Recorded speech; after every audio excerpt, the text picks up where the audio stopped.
Zara Thorne adjusted the pink balloon arch for the third time, her fingers sticky with tape and frosting, when the double doors of the rooftop venue swung open and in walked the last man she expected to see at a baby shower. He was tall, broad-shouldered, and clearly not someone who blended in. His suit was impossibly tailored, his jaw sharp enough to cut glass, and the way he moved like he owned the air around him made every other conversation in the room pause. Even the sun seemed to hit him better. Zara blinked, holding a tray of mini cupcakes in one hand, her mind scrambling. "Why is there a man in a three-piece suit at a baby shower?" "That's Harrison Maddox," whispered Lena, the mom-to-be and Zara's cousin, sliding beside her with a grin. "CEO of Maddox Holdings, technically my husband's boss. He insisted on coming." Zara's heart thudded once. She'd heard the name before, usually followed by phrases like ruthless negotiator or youngest self-made millionaire in Manhattan. But seeing him in person, that was different. He didn't look ruthless. He looked like trouble wrapped in expensive wool and confidence. Zara cleared her throat and plastered on a smile. "Well, I'm glad he made it. Let's just hope he doesn't expect finger sandwiches to come with caviar." Lena laughed and waddled off to greet more guests, leaving Zara to do what she did best: organize chaos. She'd put this entire surprise baby shower together in under a week, with zero budget and a lot of favors. It wasn't her job, she was a freelance event planner, barely paying rent, but family came first. Always. She was adjusting the sign near the dessert table when a deep voice startled her. "You're the one behind all this." Zara turned and nearly dropped her clipboard. Harrison Maddox stood a few feet away, hands in his pockets, watching her like she was a puzzle he couldn't figure out. Yeah, Zara Thorne," she said, brushing her hands on her jeans and offering a hand. He didn't shake it. Instead, he glanced around the rooftop, then back to her. "This is impressive. You did this all yourself." "Well, I didn't bake the cake," she said, trying to sound normal even though her pulse was racing. "But yeah, I organized it." He nodded once. "You don't work for Maddox Corp?" Zara laughed. "Not unless you're in the market for someone who can hot glue a diaper wreath in under 10 minutes. Something flickered in his eyes: amusement, interest. "I didn't realize baby showers could look like this," he said, glancing at the floral arrangements and personalized banners. "They usually don't," she replied, "but Lena deserves something beautiful. She's been through a lot." He looked at her, then really looked. "You care." Zara felt her cheeks warm. "She's family, that's what you do." The conversation might have ended there, but Harrison didn't walk away. Instead, he lingered, asked about the games, commented on the view, and when Zara excused herself to refill the drinks, he followed. "You always this hands-on at parties?" he asked, watching her pour lemonade into mason jars. "Only when I can't afford to hire staff," she said, glancing up. "You don't have to hover, you know. There's a photo booth, snacks, and people who probably won't spill soda on your shoes." "I'm good here," he said simply, and somehow he was. He stayed close as the party went on, helping toss out wrapping paper, passing out cupcakes, and even holding Lena's toddler niece when she got fussy.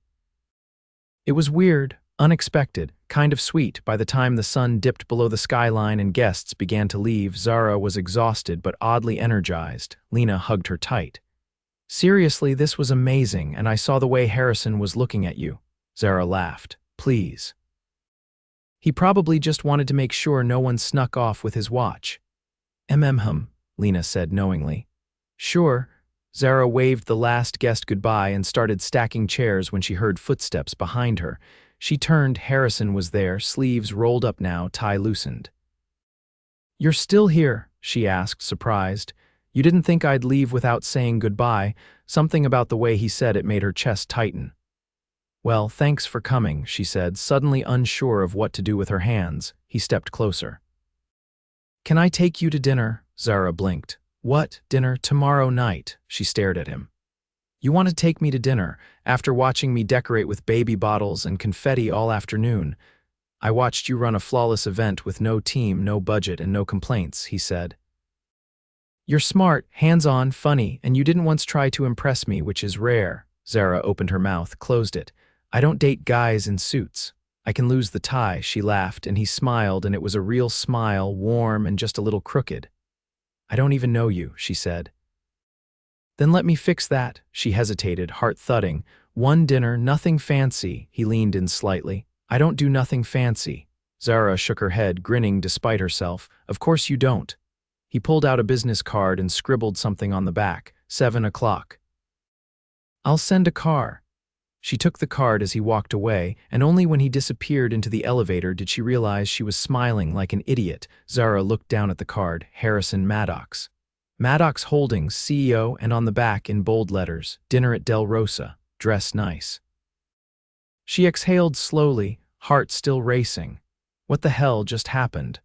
Her cousin's baby shower had just ended, and she might have accidentally agreed to go out with Manhattan's most eligible and most intimidating CEO.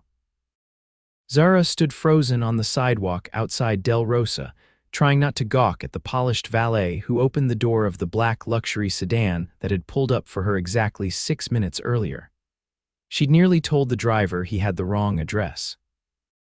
But there was her name on the card, written in bold strokes beneath a time and place she hadn't expected to actually lead anywhere. The hostess greeted her before she even reached the door. Miss Thorne. This way, please. The interior glowed with golden lighting and soft classical music, a stark contrast to the wind still teasing her hair from outside. Crystal chandeliers overhead reflected off the marble floors, and the scent of rosemary and truffle lingered in the air. She tried not to stare at the grand piano tucked into a corner or the wine wall that seemed taller than her apartment building. Zara followed the hostess past tables filled with people who looked like they belonged here. Men in tailored jackets, women in gowns that probably had names she couldn't pronounce. She tugged gently at the cuff of her navy jumpsuit, a last-minute thrift find she'd barely had time to iron. Then she saw him. Harrison stood as she approached, wearing a slate gray suit with no tie this time. His eyes met hers immediately, and something unreadable flickered across his face before he pulled her chair out for her. I wasn't sure you'd show, he said as she sat. I wasn't sure either, she replied, scanning the table. A glass of water already poured, a linen napkin folded like origami, and a small gold box by her plate. He noticed her gaze. Open it. Inside was a silver charm shaped like a tiny paintbrush. Zara looked up, confused. How did you had paint on your wrist at the shower? The shade matched the balloons exactly, she blinked. You noticed that? I notice a lot more than people give me credit for. She closed the box carefully. You didn't have to get me anything. I didn't have to ask you to dinner either. Zara took a breath, trying to quell the flutter in her chest. So what's the real reason I'm here? Harrison leaned back as a waiter arrived to pour wine. Only after the man left did he answer. Because I don't do small talk, and I don't play games. I liked what I saw. I wanted to know more. That's the most honest thing anyone's said to me in weeks, she murmured. He tilted his head. Your job that unpredictable? Let's just say people expect miracles but want to pay in IOUs. Then why do it? Because when it works, it's magic, and because people remember the moments you create for them, even if they don't know who made it happen. Harrison's expression shifted. Sounds lonely. It's not the kind of job that comes with coworkers or lunch breaks, she admitted, but I've learned to fill the silence. He looked at her for a long moment. You ever thought about scaling it, building a team, going bigger? She laughed, not unkindly. With what money? My fridge hums louder than my bank account. He didn't smile, but there was something in his gaze, thoughtful, assessing. Would you, if you could? Zara hesitated. Only if I could still keep the heart in it. I've seen what happens when people chase expansion and forget why they started in the first place. The waiter returned with appetizers, delicate bites that looked like they belonged in a museum. Zara picked up her fork slowly, watching Harrison as he took a sip of wine but didn't touch the food. You don't eat at your own dinner meetings? She asked. I'm not here for the food. She stared at him. You really don't know how to dial it down, do you? His voice dropped slightly. I don't think you need me to. Zara's stomach tightened. She took a bite to avoid answering and immediately regretted it. It was too good, the kind of flavor that made her want to close her eyes and sigh. You're used to places like this, huh? She asked after a moment. I'm used to a lot of things, he said quietly. That doesn't mean I like them.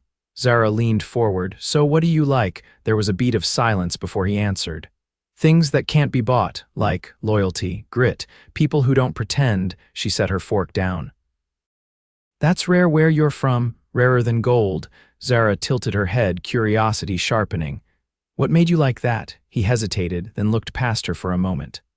I watched a lot of people sell themselves for a seat at the table. I built my own instead. Before she could respond, a man in a sapphire suit approached the table, flashing a rehearsed grin. Harrison, didn't expect to see you here tonight. Zara glanced at Harrison, whose posture had stiffened. David, he said coolly. This is a private dinner. The man barely looked at Zara. Of course, just wanted to remind you board meeting's been moved to Monday. We'll need the final figures by then. I'll have them. David gave a curt nod, then turned to Zara for barely a second. Nice to meet you. He left without waiting for a reply. Zara raised an eyebrow. That was friendly. David's my CFO. He's efficient, not charming. Seems like a lot of pressure on your shoulders, she said. It's manageable, Harrison replied. But sometimes I forget what silence sounds like. Zara looked at him. So is that what tonight is? Silence? No, he said after a pause. It's rare air. She felt her pulse quicken. You're full of metaphors, aren't you? Only when I mean them.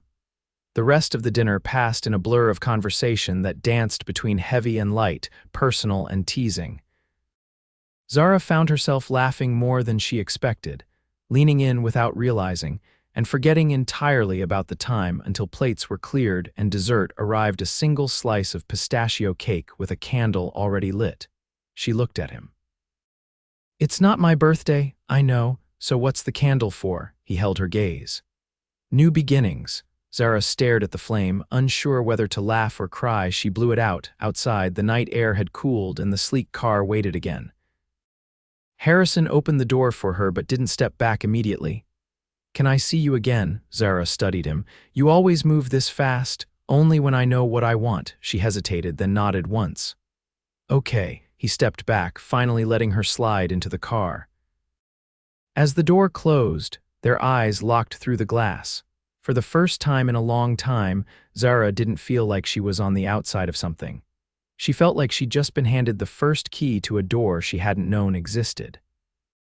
The third date wasn't a dinner or a sleek town car pulling up to her building. It was a ride on the back of a matte black Ducati. Helmet already in his hand as he waited outside the community center, where Zara had just finished setting up a small engagement party.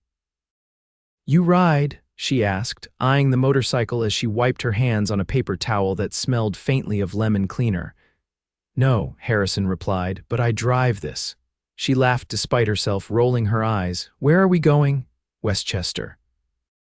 There's a vineyard with a view worth stealing time for. She hesitated, glancing back at the center's double doors. I smell like balloons and buttercream. You sure you want me near grapes? I'm sure, he said simply. The ride was exhilarating. The wind tugged at her jacket, her arms wrapped tightly around his waist as they curved through winding roads and past hills that turned gold in the late afternoon sun. When they finally arrived, the vineyard was nearly empty, the last tour group boarding a shuttle in the distance.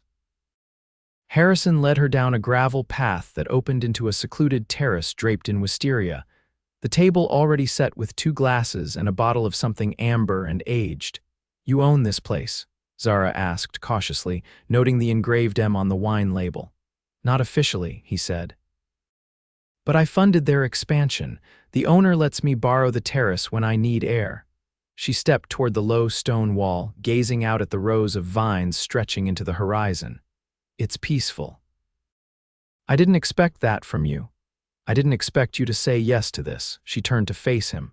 Why me? He sat on the edge of the table, watching her.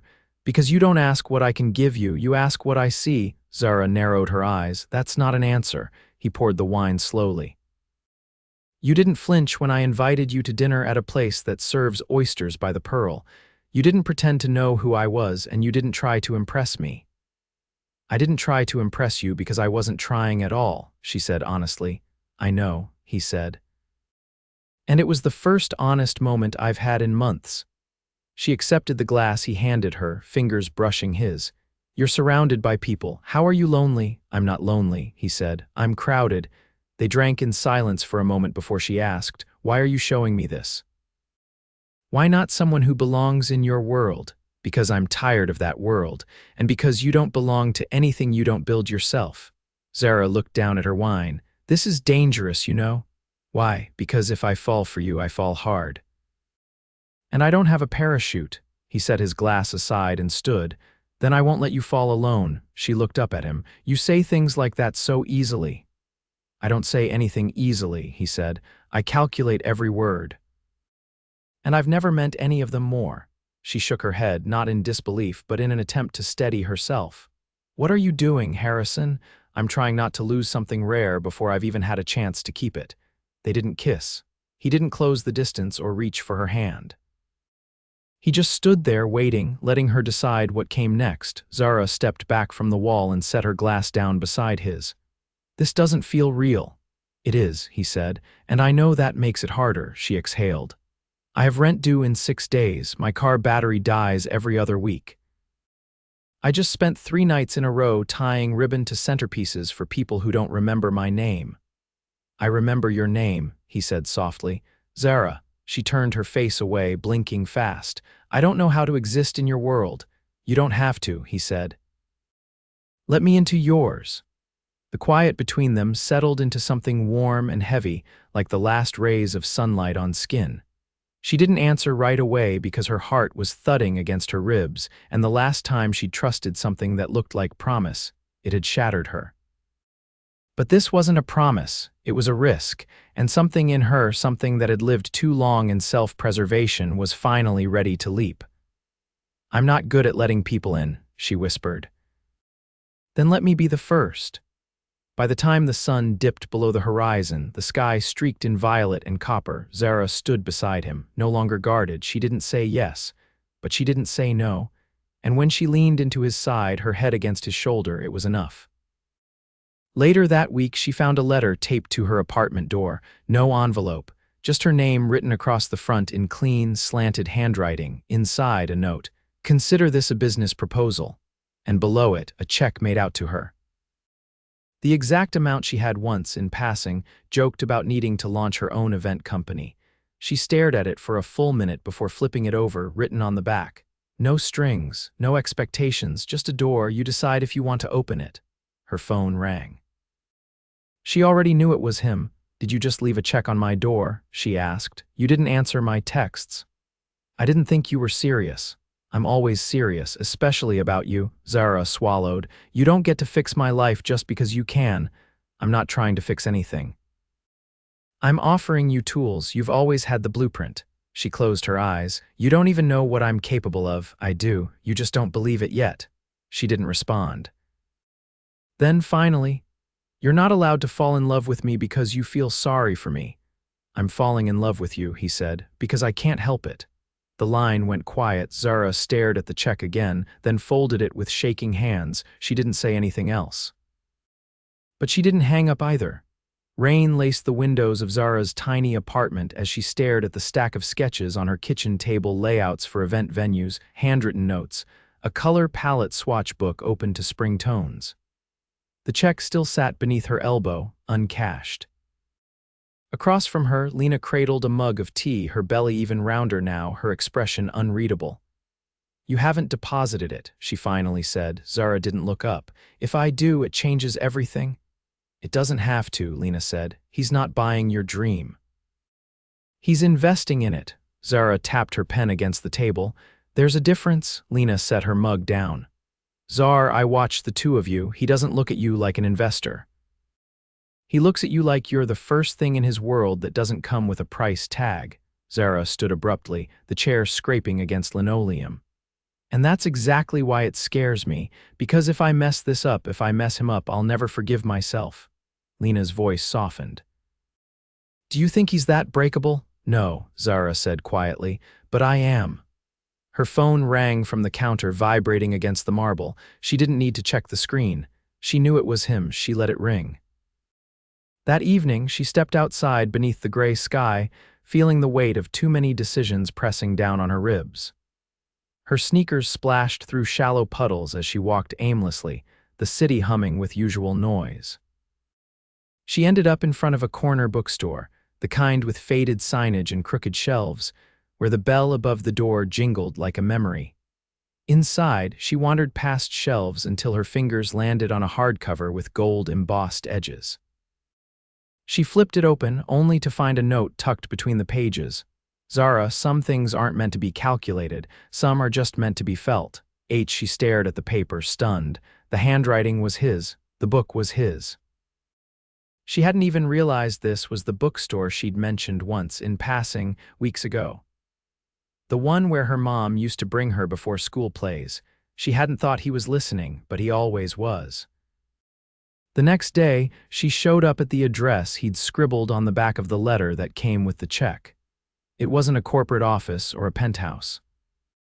It was a wide, sunlit loft with bare concrete floors and every wall lined with shelving units filled with design samples, glassware, lighting equipment. A small gold plaque near the door read, "Thorne & Co. Events."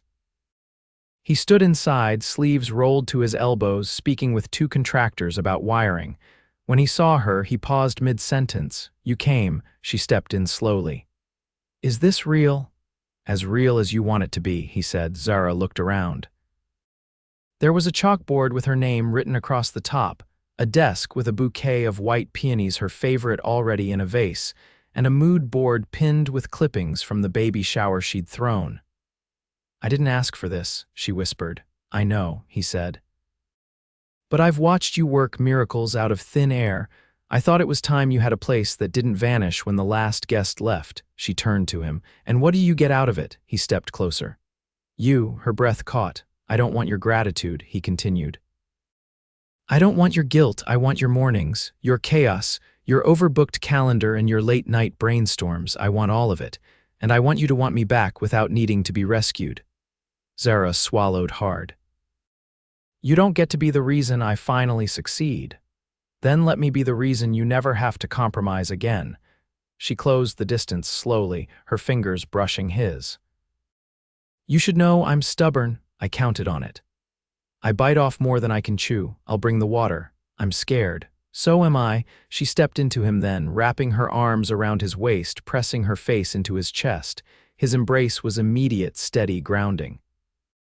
"I love you," he murmured into her hair.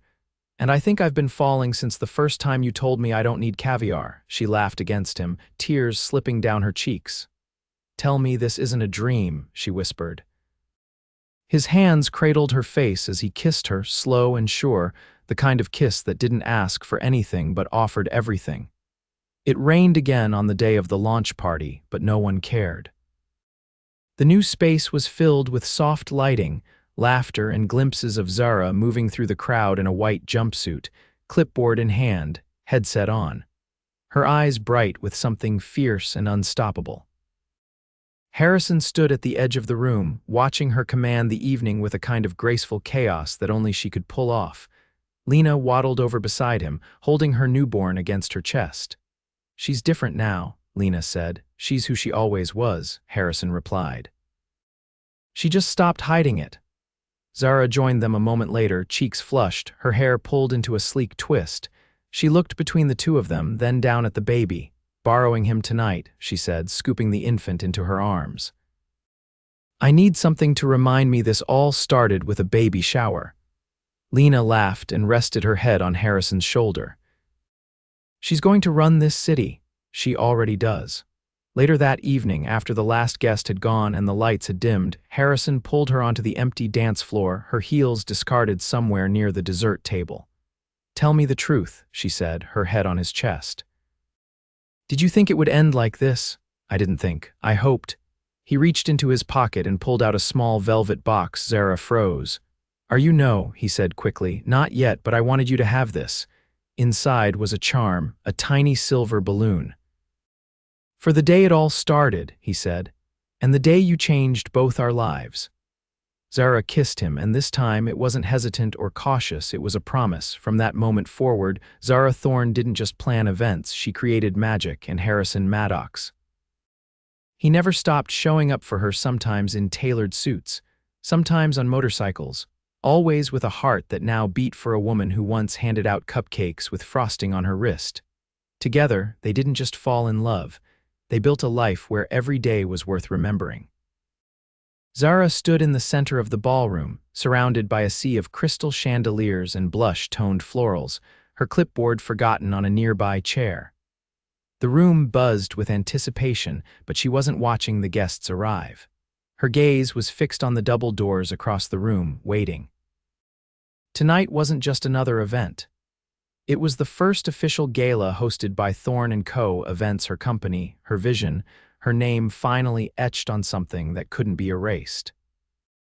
300 guests, a silent auction that would benefit underfunded arts programs across the city, and a client list that now included names she used to only read about. She adjusted the satin strap of her deep green gown, custom made by a designer Harrison had introduced her to but paid for herself.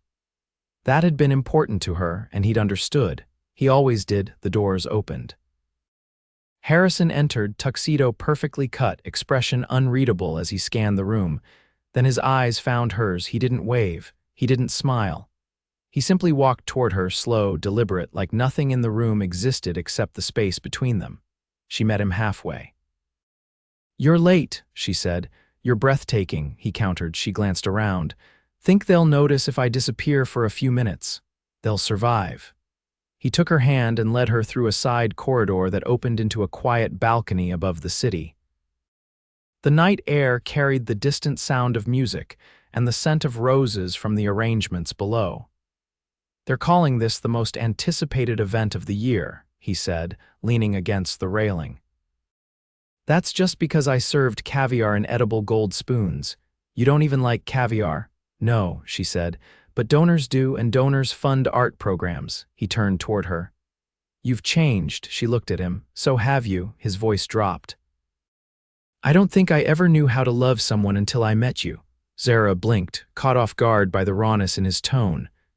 "I always thought love was about giving someone everything," he continued. "But with you, I learned it's about trusting them to build their own." "You never tried to own me," she said softly. "You just believed in me before I believed in myself." "I still do." She looked down at their hands, fingers laced. "I've been thinking about something, about us." He waited. "I don't want to do this alone anymore," she said. "You're not." "I know," she said. "But I mean really not. I want you in all of it, the chaos, the deadlines, the midnight flower deliveries, and the 6 a.m. linen emergencies." He stepped closer. "Are you asking me to join your business? I'm asking you to join my life, fully, not just in the quiet moments or the big gestures, every day." His response was simple. He reached into his jacket pocket and pulled out a small velvet ring box. Her breath hitched. "I've carried this for weeks," he said. "Not because I didn't know the answer, but because I wanted to wait until you were standing in a room that had your name on it, your vision in every corner, your soul stitched into the drapery. I wanted you to see your empire before I asked to stand beside its queen." He opened the box. Inside was a ring unlike anything she expected. No giant diamond, no flashy design, just a single deep sapphire set in a gold band, elegant, timeless, hers. Zara's voice trembled. "This isn't how I pictured it." "Is that a bad thing?" "No," she whispered. "It's perfect. Marry me. Not because I can give you more, but because we've already built something together that no amount of money could buy." "Yes," she said without hesitation. 1,000 times yes. He slid the ring onto her finger, and it fit like it had always belonged there. They didn't rush back inside. They stood together on the balcony, wrapped in the quiet certainty of two people who had found something rare and refused to let it slip through their fingers. 6 months later, they married in the same vineyard where she'd first told him she was scared. The ceremony was small, just a handful of friends and family, Lena officiating with her newborn strapped to her chest in a soft carrier. There were no headlines, no photographers. Just laughter, clinking glasses, and Harrison whispering vows he hadn't written down. Zara wore a simple dress with a hand-beaded veil and walked barefoot through the grass. Harrison had never looked more at ease, his tie forgotten somewhere near the hors d'oeuvre table. After the ceremony, they danced under strings of fairy lights and toasted with peach cider. Lena cried. Harrison's assistant cried. Even the vineyard owner cried. They didn't jet off to a private island or board a yacht. Instead, they drove up the coast in a vintage car Harrison had restored himself, stopping at diners and tiny bookstores, collecting postcards and scribbling promises on napkins. When they returned, they moved into a brownstone in Brooklyn with a rooftop garden and floors that creaked. Zara planted jasmine near the kitchen window. Harrison installed a swing on the balcony. They hosted dinners on weekends, sometimes for 10, sometimes just for 2. She catered them herself, experimenting with recipes she'd learned from clients. He always insisted on setting the table. Zara's business expanded slowly, intentionally. She hired a small team, trained them herself, and never forgot a single birthday. Harrison kept Maddox Holdings thriving but learned to leave his phone in a drawer after 6. They had disagreements about furniture, about schedules, about whether a wedding needed 6 types of centerpieces. But they never went to bed angry. That was the rule. Years passed, but the rhythm never faded. Mornings started with coffee and quiet planning. Nights ended with laughter and tangled limbs and the soft hum of contentment between them. And every so often, Harrison would take her hand, glance at the sapphire on her finger and say, "Still yes." And every time, without fail, she answered, "Always."